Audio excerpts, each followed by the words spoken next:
تیسرے دن مولوی طارق جمیل صاحب کا بیان تھا. اب میں تو نہیں, مجھے تو نہیں پتا یہ کون ہے. ہاں اچھا, مولوی صاحب نے بیان کیا تو میں نے جنید غنی سے کہا یار بڑے اچھے اچھے بیان تھے یہ سارے تیرے بزرگ, یہ کون آدمی ہے؟ کہنے لگا یار یہ ہیں ہمارے ایک مولانا. میں نے کہا یار میں نے ان سے ملنا ہے. کہتے یار ان سے نہیں مل سکتا کوئی. میں نے کہا بھائی میں اس ملک کے صدر سے بھی مل سکتا ہوں اور اس ملک کے پرائم منسٹر سے بھی مل سکتا ہوں, یہ مولوی سے ملنا کیا مشکل ہے؟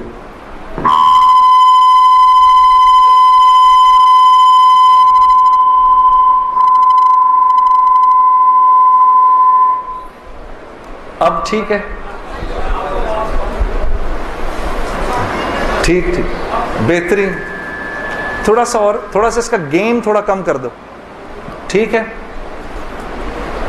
ان میں سے زیادہ تر لوگوں کو نہیں پتا کہ اس مائک سے میرا تعلق جو ہے وہ ان ساروں کی عمروں سے بھی پرانا ہے. اچھا اب ٹھیک ہے, اب ٹھیک. آپ لوگوں کو پیچھے آواز آ رہی ہے؟ بس بس. تو خیر میں نے اس کو کہا مجھے ملنا ہے, ہر صورت میں ملنا ہے.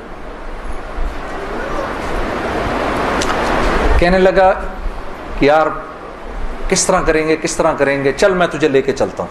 خیر جی ہم پورے مجمع میں سے نکلے دونوں, کرتے کرتے کرتے وہ پیچھے حضرات کے ٹینٹس لگے ہوئے تھے.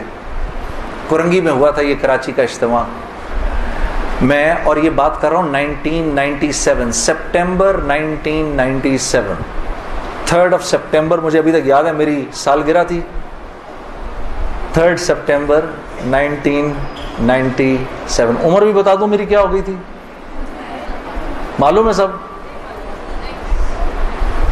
آپ کو, سب کو پتہ چلے گا. 50 سال کا تو ہو ہی گیا ہوں نا میں. ہاں اب کیا ڈرنا, جو 50 سال کا بندہ ہو جائے وہ کیا عمر چھپایا اپنے. خیر تو میں جب ادھر پہنچا تو وہاں پر ایک لڑکا ایسے ڈنڈا لے کر کھڑا ہوا مولوی صاحب کے کمرے کے باہر. تو مجھے دیکھ کر وہ مسکرانے لگا, جنید بھائی آپ ادھر کیا کر رہے ہیں؟ اب مجھے 3 دن تو گزر گئے تھے.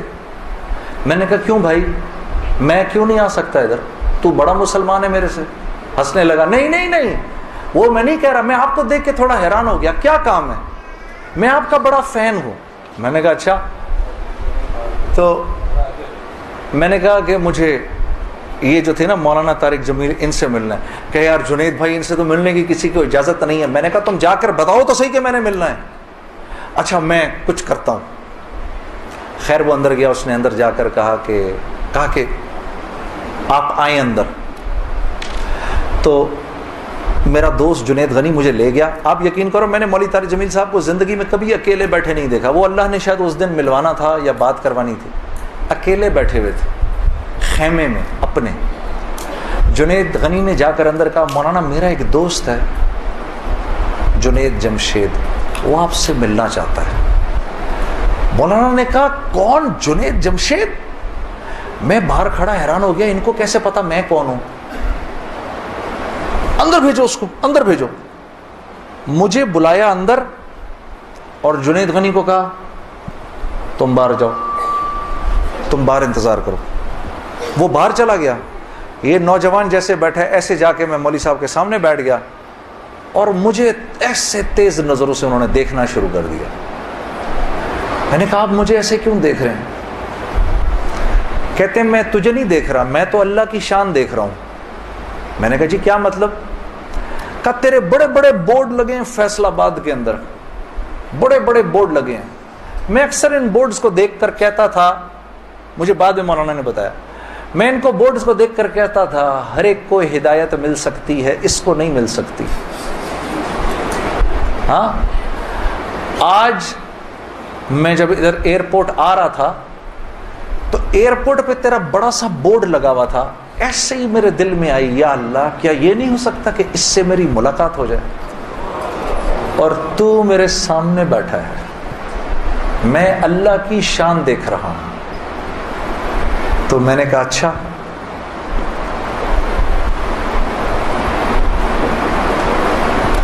کہنے لگے دل دل پاکستان تو نے گایا ہے؟ میں نے کہا جی. میں نے کہا آپ نے سنا ہے؟ کہا نہیں سنا تو نہیں, بسوں کے پیچھے لکھا دیکھا ہے. میں نے کہا چلو یہ کسی یوں پہنچا نہ پہنچا, آئے تو صحیح برسر الزام ہی آئے, ہاں ہوٹوں پہ کبھی ان کے میرا نام ہی آئے, آئے تو صحیح برسر الزام ہی آئے. میں نے کہا چلو یوں نہیں تو یوں سے, تعارف یوں نہیں ہوا تو یوں ہو گیا, بسوں کے پیچھے تو لکھا دیکھ لیا. کوئی نہیں کوئی نہیں, ادھر سنو.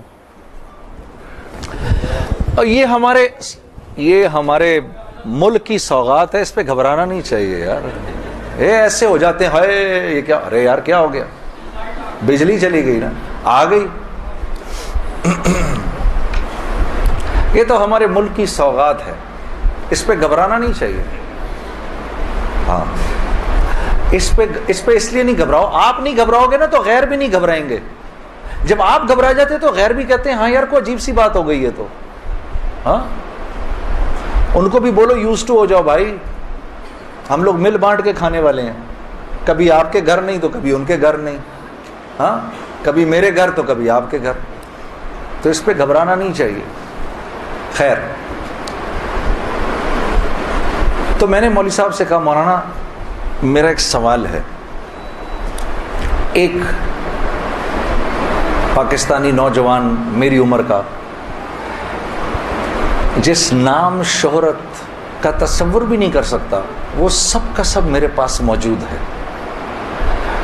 لیکن میں اندر سے خالی ہوں. لوگ اس بات کو نہیں جانتے, لوگ سمجھتے ہیں کہ میں بہت خوش ہوں, لیکن میں اندر سے بہت پریشان ہوں, بہت اضطراب ہے, اور اس کی وجہ مجھے سمجھ نہیں آتی. فرمانے لگے تیرا مسئلہ یہ ہے کہ تجھے چوٹ لگی ہے سیدھے گھٹنے پر, اور تو مرم لگا رہا ہے الٹے گھٹنے پر. میں نے کہا جی وہ کیسے؟ فرمانے لگے دیکھو اللہ نے انسان کو دو چیزوں سے بنایا ہے, ایک مٹی سے بنایا ہے, ایک جسم سے بنایا ہے جو کہ مٹی کا بنا ہوا ہے, اور ایک روح ہے جو اللہ کا امر ہے. ٹھیک, تو جسم کیونکہ مٹی کا ہے اس لیے اللہ نے اس کی ہر ضرورت کو مٹی میں رکھا ہے.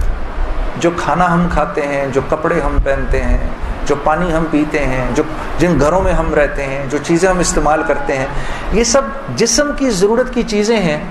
اور کیونکہ جسم مٹی کا ہے تو اللہ نے ان تمام ضرورتوں کو مٹی میں رکھا ہے. روح اللہ کا امر ہے, یہ آسمانوں سے آئی ہے, تو اس کی خوراک بھی آسمانوں پر ہے, زمین میں نہیں ہے. پھر فرمانے لگے اگر میں تم کو سونے کے ایک محل میں بند کر دوں اور 4 دن کھانے کو نہ دوں, تم کیا کرو گے؟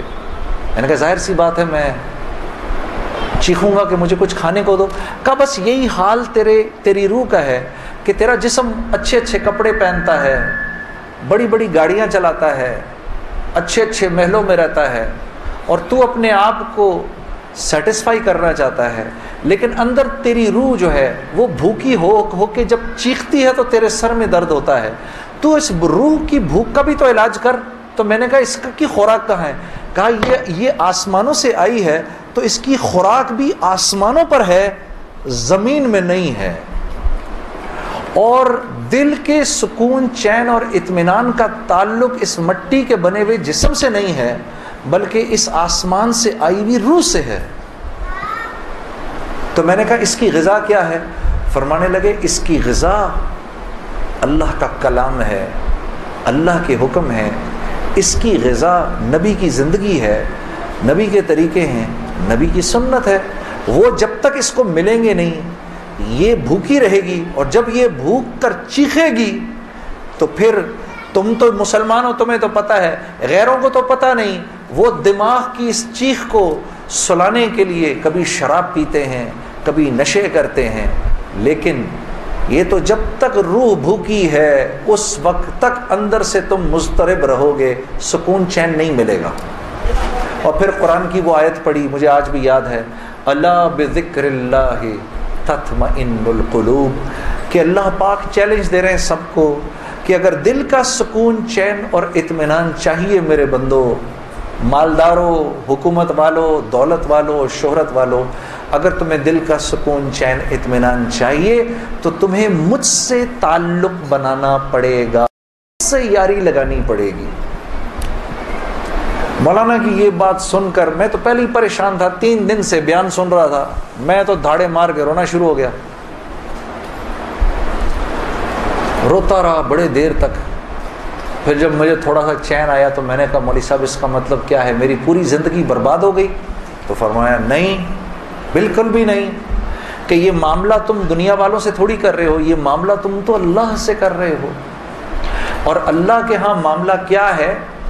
اللہ کے ہاں معاملہ کیا ہے کہ ابھی انسان اللہ رب العزت سے معافی مانگنے کا ارادہ ہی کر رہا ہوتا ہے، دل میں ابھی خیال ہی آ رہا ہوتا ہے کہ اللہ رب العزت اگلے پچھلے معاف کر دیتے ہیں سارے۔ پھر مجھے فرمایا، یہ مجھے پھر بات سنائی، حدیث قدسی سنائی کہ میرے بندے تو یہ زمین و آسمان سارے کے سارے اگر اپنے گناہوں سے بھر دے، جو کہ تو بھر نہیں سکتا، اگر تمام جن و انس بھی مل جائیں تو بھر نہیں سکتا، لیکن اگر تو نے ایسا کر بھی دیا، ایک مرتبہ اگر تو نے کہا اے اللہ مجھے معاف کر دے، تو نہ صرف یہ کہ ہم تمہیں معاف کر دیں گے بلکہ تم ایسے ہو جاؤ گے جیسے تم نے ان گناہوں کو کیا ہی نہیں۔ میں تو بے یقینی کی حالت میں مولانا کو دیکھنے لگا، میں نے کہا مولوی صاحب واقعی؟ کہا ہاں۔ پھر پوچھنے لگے کیا ارادہ ہے؟ اب میرا ارادہ میوزک چھوڑنے کا تو نہیں تھا کہ میں نے کہا ادھر آؤ، کیا وہ کیا کہ نمازیں بخشوانے آئے، کیا روزے گلے پڑ گئے؟ ہاں جی، میرا تو کوئی پروگرام نہیں تھا میوزک چھوڑنے کا، لیکن گناہ بھی بخشوانے تھے۔ تو پھر مجھے کہنے لگے توبہ کرو گے؟ میں نے کہا مولوی صاحب کس چیز سے؟ کہا اپنی اس پچھلی زندگی سے۔ میں سوچ میں پڑ گیا۔ اچھا میں نے کہا جی میں توبہ کرتا ہوں۔ میں نے توبہ کی، یا اللہ میوزک چھوڑنے کا تو میرا کوئی موڈ نہیں، یہ مولوی بھی اللہ جانے کیا کہہ رہے ہیں، لیکن اگر تجھے اس سے کوئی میرے لیے بہتر زندگی نظر آتی ہے تو تو مجھے اس زندگی پہ لگا دے کہ واقعی میں چاہتا ہوں کہ تجھے راضی کر سکوں، تجھے خوش کر سکوں۔ اے اللہ پچھلی پوری زندگی پر توبہ کرتا ہوں، اگلی زندگی تیرے حکموں پر چلنے کی کوشش کروں گا۔